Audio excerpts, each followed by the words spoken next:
Tous les croyants qui traversent des moments difficiles. Quand David cherchait Dieu au milieu de son épreuve, il avait toujours certains attributs de Dieu qu'il soulignait.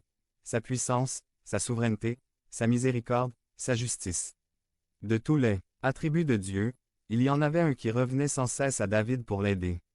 Dans les épreuves, aujourd'hui, nous allons nous pencher sur ce mot qui encourageait David tant de fois. C'est un mot en hébreu utilisé 246 fois dans l'Ancien Testament et 127 fois dans les deux psaumes. Différents mots français sont utilisés pour traduire ce mot hébreu. Sur les 127 fois, dans les psaumes, 72x bonté S, 41x miséricorde 26x in psalm 136, 9x grâce S, 1x amour 1x aimable, 1x faveur, 1x bienfaiteur PS 144.2, 1x bon PS 59.18, 2x affection 1 Psalm 20.8.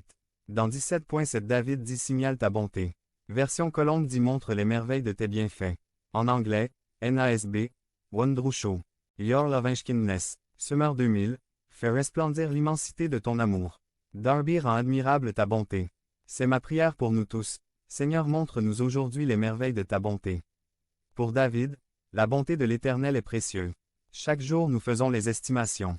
Nous estimons le prix ou la valeur de quelque chose comme le coût d'une réparation, ou le prix d'un service, le temps il faut prendre pour faire quelque chose. Nous faisons les évaluations sur les choses qui sont importantes.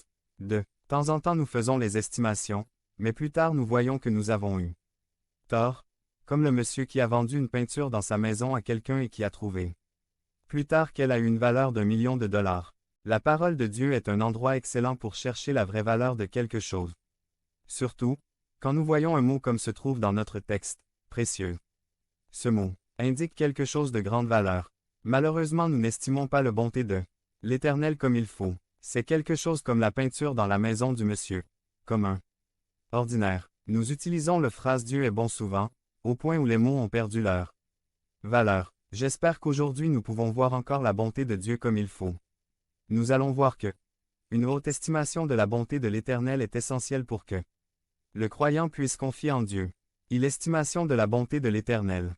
PS 143.8 Fais-moi dès le matin entendre ta bonté. Car je me confie en toi. 48. Dis ô Dieu, nous pensons à ta bonté au milieu de ton temple. Que celui qui est sage prenne garde à ces choses, et qu'il soit attentif aux bontés de l'Éternel. PS 107.43. Le Seigneur veut que nous soyons attentifs à ses bontés. Il sait combien de fois nous oublions demain ce que Dieu a fait pour nous aujourd'hui. Souvent, au lieu de voir la bonté de Dieu, nous voyons les choses arrivent par chance, hasard. Mais avec Dieu, il n'y a pas de chance. Pour ceux que